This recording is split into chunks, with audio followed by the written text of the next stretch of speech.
Yuk, mari kita berdoa. Tuhan Yesus, kami pagi ini mau sama-sama belajar firman Tuhan. Tuhan tolong supaya kami bisa mengerti. Dalam nama Tuhan Yesus, kami sudah berdoa. Amin. Ya, shalom, selamat pagi semuanya. Semuanya sehat? Sehat ya? Oke, kita hari ini mau sama-sama belajar. Sudah siapin alat tulisnya belum? Ada pensil, buku, terus LKS-nya. Sudah? Nah, oke, ini Miss mau bagiin dulu materinya ya.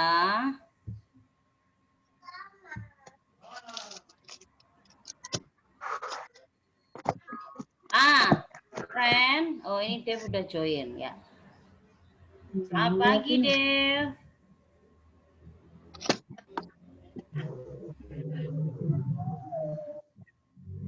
Ya, hari ini nanti kita mau belajar tentang aku dan keluargaku. Ya, aku dan keluargaku. Semua punya keluarga? Punya? Punya. Ya. Oke, nih teman-teman. Mau bisa lihat di sini, Miss mau kasih lihat tentang aku dan keluargaku. Kita belajar sama-sama ya. Kita mulai semester 2 untuk pembelajaran yang keempat. Nih, keluarga itu apa sih? Keluarga adalah sekelompok orang yang mempunyai ikatan darah dan tinggal dalam satu rumah. Nah, jadi keluarga itu yang tinggal bareng sama kita. Ya, ada siapa saja coba? Bisa sebutin enggak? Aku bisa.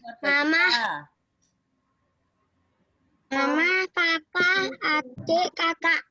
Iya, papa, mama, adik, kakak. Betul sekali. Jadi keluarga inti kita itu ada, nih ada ayah, ya, ada papa, daddy, apalagi sebutannya, Pak E, nah ya.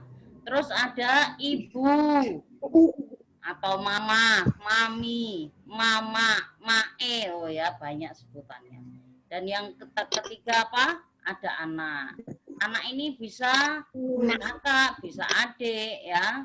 Jadi dalam keluarga inti ada siapa saja? Ada ayah, ibu, dan anak ya.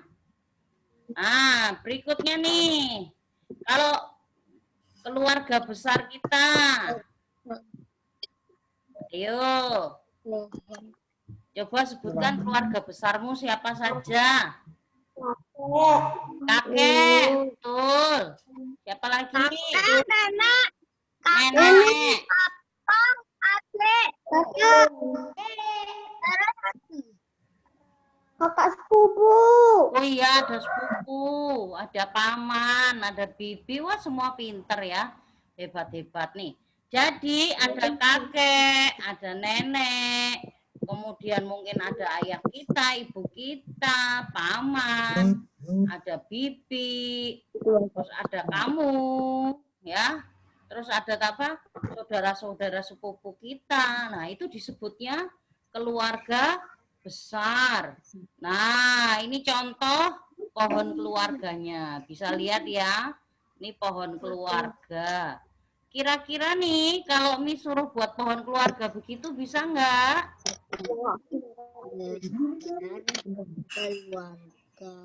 Bisa nggak?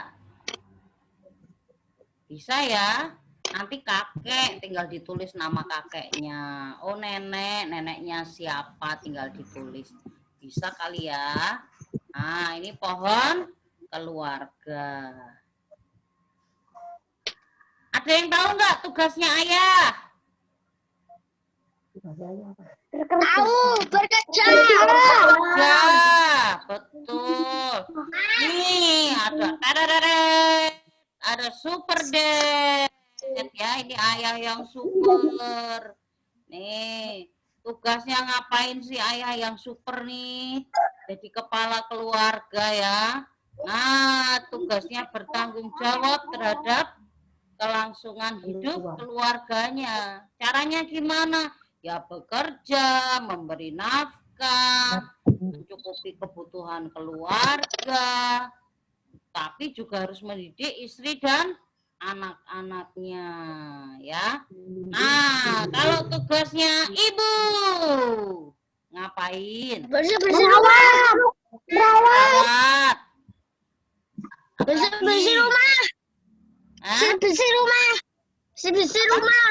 Dibaca. Ya. Bersih-bersih rumah. Bersih-bersih. Masak. Nih lihat nih. Miss Pandan punya gambarnya. Ah, super mom. Kalau tadi ada super dad, ini ada super mom. Tangannya jadi banyak ya. Kenapa? Harus melakukan segala sesuatu bersamaan tuh, gendong bayi, masak, bersih-bersih rumah, belanja, tapi juga harus bantu kamu belajar ya. Semua dikerjakan oleh apa?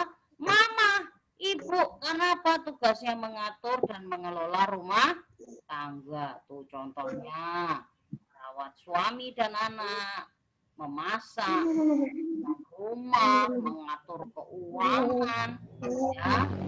Apa yang cari duit, mama yang apa? Mengatur penggunaannya.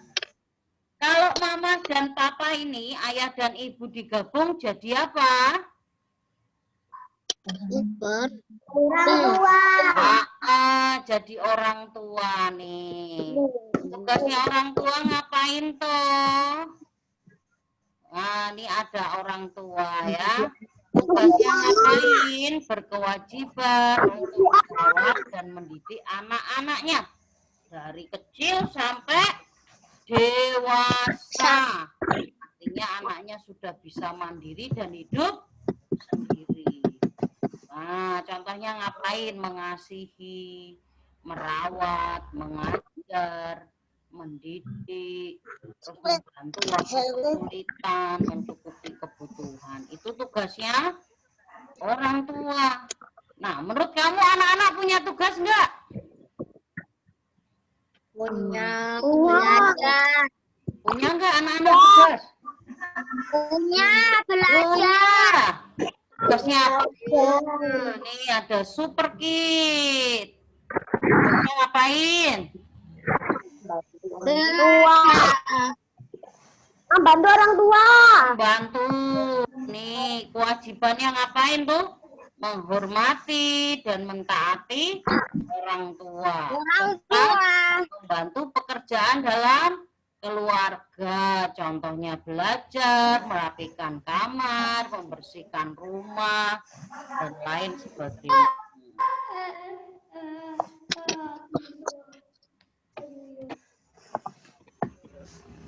Nih, menurut kamu nih, Noel sudah bisa membantu orang tua ngapain? Ayo.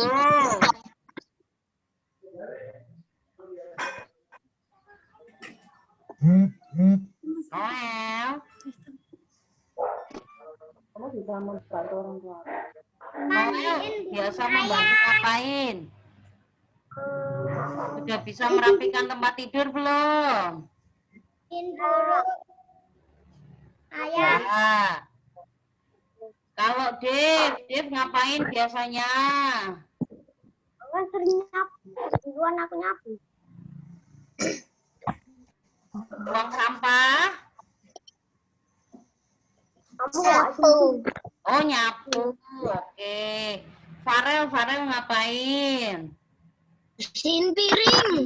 Cuci piring. Good. Elena.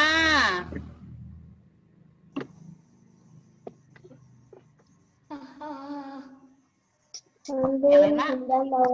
Piring. Oh, cuci piring. Rafael?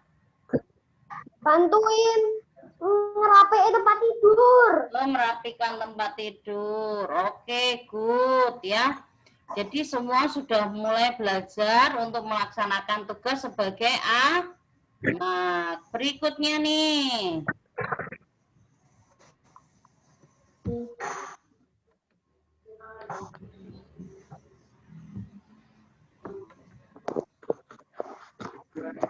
Nah, keluarga itu harus saling mengasihi. Karena kalau tidak saling mengasihi ya nggak jadi keluarga walaupun tinggal dalam satu rumah. Tapi keluarga yang Tuhan inginkan itu keluarga yang saling mengasihi. Contohnya ngapain? Saling peduli. Kemudian saling berbagi. Terus saling memaafkan. Juga saling menolong. Coba nih, misalnya, kalau misalnya ada keluarganya yang sakit, menjagai enggak? Jagain. Iya, ikut merawat ya, itu namanya peduli. Coba siapa yang pernah marahan sama papa mamahnya atau kakak adiknya? Pernah enggak? Nah. Pernah. Nah, dalam sebagai keluarga belajar memaafkan enggak dan minta maaf? Belajar ya, supaya apa ya? Memang kita jadi keluarga yang saling mengasihi. Nih, contoh di Alkitab ada enggak, Miss? Ada. Hari ini Miss mau kasih lihat 3 contoh keluarga yang saling mengasihi yang ada di Alkitab. Yang pertama nih, Bapak Abraham, ya. Nama ayahnya Abraham, istrinya namanya Ibu Sarah, anaknya namanya Ishak. Nah, Ishak itu artinya tertawa. Oh, kalau Abraham artinya apa? Bapak segala bangsa. Nah, Orang beriman. Pak Abraham dan Bu Sarah ini sebenarnya tidak bisa punya anak.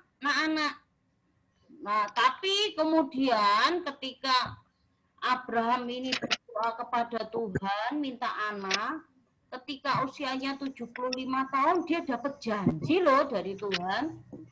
Tuhan bilang gini, Abraham, lihatlah ke langit. Wah, Abraham lihat ke langit. Coba hitung bintang-bintang, bisa enggak? Abraham, wah jumlahnya banyak sekali sampai tidak terhitung. Terus Tuhan berkata, demikianlah keturunanmu nantinya. Jumlahnya akan sangat banyak. Nah, kemudian Tuhan bilang lagi sama Abraham, Abraham lihatlah pasir. Nah, ketika Abraham lihat di pasir, bagaimana jumlahnya? Jumlahnya tak terhitung Tuhan, banyak sekali. Nah, maka Tuhan berkata, demikianlah anakmu nantinya jumlahnya akan sangat banyak dan tak bisa terhitung. Padahal waktu itu Abraham sudah tua, ya, nggak punya anak sama sekali, tapi Tuhan janji Abraham akan punya anak banyak. Wah, tapi Abraham ini percaya kepada Tuhan. Dia memegang janji Tuhan, dia percaya terus sama Tuhan, dia tetap berdoa. Sampai akhirnya nih, pada usia 100 tahun. Jadi 25 tahun setelah dia terima janji nih ya, waktu umur 100 tahun, barulah Abraham ini punya apa? Anak laki-laki. Dan diberi nama Ishak. Makanya Abraham dan Sarah ini sangat mengasihi Ishak dan mendidik Ishak ini dengan penuh apa? Kasih sayang. Nih teman-teman bisa lihat gambarnya ya. Sudah mbah-mbah kaki nini, tapi apa? Punya bayi. Tapi karena itu adalah anak perjanjian dari Tuhan, mereka berbahagia. Nah, berikutnya siapa contohnya nih? Ada namanya keluarga Amran. Loh, keluarga siapa ini? Lihat gambarnya. Ada yang bisa nebak enggak? Ini keluarganya siapa, ayo? Ada yang tahu? Hah? Nih, jawabannya adalah ayahnya namanya Amran. Ibunya Yokebed. Nah, nih anaknya namanya Musa. Musa artinya diangkat dari air ya. Nih, jadi Musa ini lahir dulu ketika Raja Mesir Firaun itu mengeluarkan peraturan bahwa tidak boleh ada bayi laki-laki di Israel. Mereka takut kalau orang Israel akan bertambah banyak. Makanya pada waktu itu raja memerintahkan kalau ada bayi laki-laki yang lahir harus dibunuh. Wah, suasana waktu itu mengerikan sekali. Ya, semua orang ketakutan. Tapi akhirnya apa? Yokebed ini dan Amran ini melahirkan bayinya, ya, diam-diam. Dia dengan diam-diam dia sembunyikan Musa ini selama 3 bulan loh. Jadi bisa ngumpetin bayinya Musa berapa? 3 bulan. Diumpetin. Ya, tidak ada seorang pun yang tahu kalau mereka punya bayi laki-laki. Sampai akhirnya Amran dan Yokebed ini mengambil sebuah keputusan. Mereka menaruh bayi Musa di keranjang nih kayak ini nih. Taruh di keranjang ya. Kemudian apa? Dihanyutkan di Sungai Nil. Padahal itu sungai yang sangat besar. Arusnya deras tapi tetap aja dia dihanyutkan di situ sembari kakaknya Musa ini suruh ngikuti dari jauh. Namanya Miriam. Miriam ini suruh ngikutin kemana bayinya itu dibawa oleh Sungai Nil. Sampai akhirnya ternyata bayi Musa itu ditemukan oleh putri Firaun dan diambil dari air, makanya diberi nama Musa. Setelah itu ternyata ibu Yokebed ini menawarkan dirinya supaya bisa mengasuh Musa. Kenapa? Karena dia mengasihi. Dia menawarkan diri supaya dia bisa menyusui, memberi ASI, bisa tetap merawat dan mengasuh Musa dengan kasih sayang. Walaupun Musa itu sudah diangkat anak oleh putri Firaun, ya. Berikutnya nih keluarga ketiga yang jadi contoh adalah keluarga Elkana. Keluarga Elkana nih. Nama ayahnya adalah Elkana, nama ibunya Ibu Hana, dan anaknya namanya Samuel. Artinya apa? Tangan Allah. Samuel ini siapa? Nah, suatu hari Ibu Hana ini pergi ke Silo, ke kota Silo. Di sana dia setiap tahun datang bersama keluarganya untuk mempersembahkan persembahan kepada Tuhan di bait Allah. Nah, Hana ini juga sama, enggak bisa punya anak, teman-teman. Dia nggak bisa punya anak. Sampai akhirnya apa? Dia berdoa kepada Tuhan, oh Tuhan beri aku anak, Tuhan beri aku anak. Oh, sampai Imam Eli ini berpikir, wah ini kok Ibu Hana ini banyak seperti orang gila. Dia tanyalah, hei Ibu, kenapa kamu berdoa seperti itu? Kemudian dia menjawab, aku ingin punya anak dari Tuhan. Nah, nanti kalau aku sudah punya anak-anak itu akan kuserahkan kembali kepada Tuhan. Aku akan mempersembahkan dia untuk melayani Tuhan. Makanya betul, tahun berikutnya ternyata Hana ini bisa hamil dan punya anak laki-laki. Diberi nama siapa tadi? Samuel.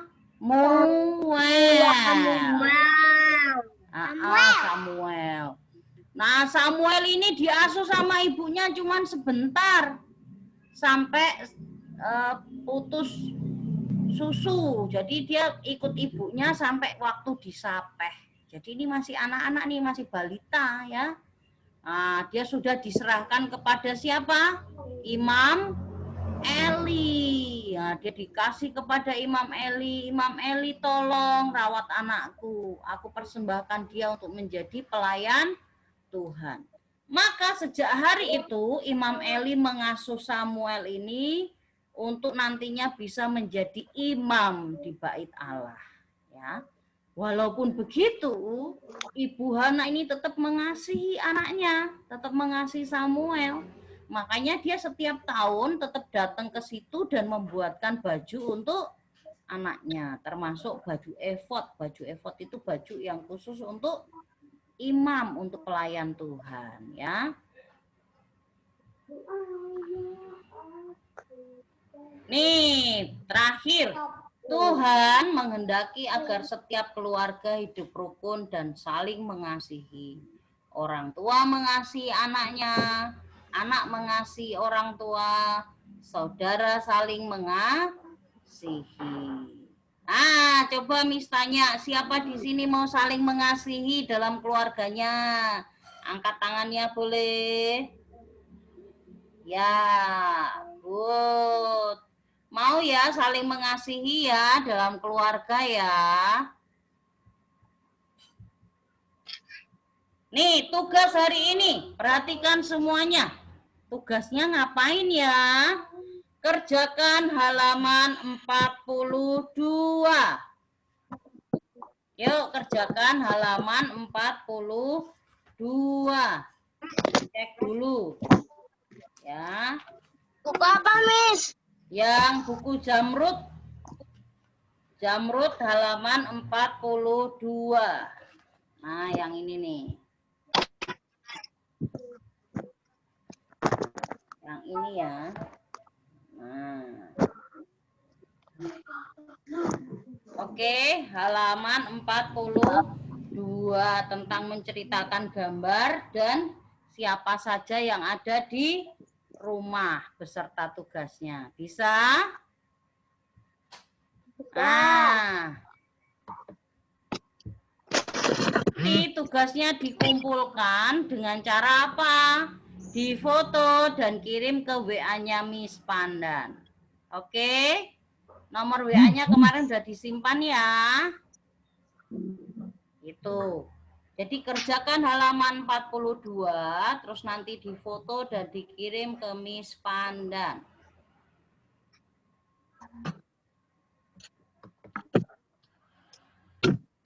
Jelas ya? Oke, kita akan cukupi pertemuan kita hari ini. Kita akan sudahi sampai di sini, ya. Kita mau tutup dulu dalam doa. Terus nanti teman-teman bisa kerjakan tugasnya dan bisa kirim ke Miss. Yuk kita berdoa yuk. Lipat tangannya, tutup matanya. Yuk semuanya berdoa.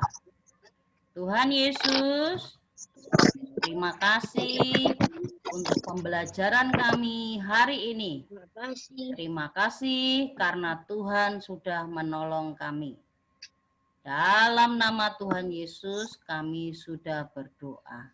Amin. Oke. Sampai jumpa lagi minggu depan. Bye-bye, friends. Bye-bye.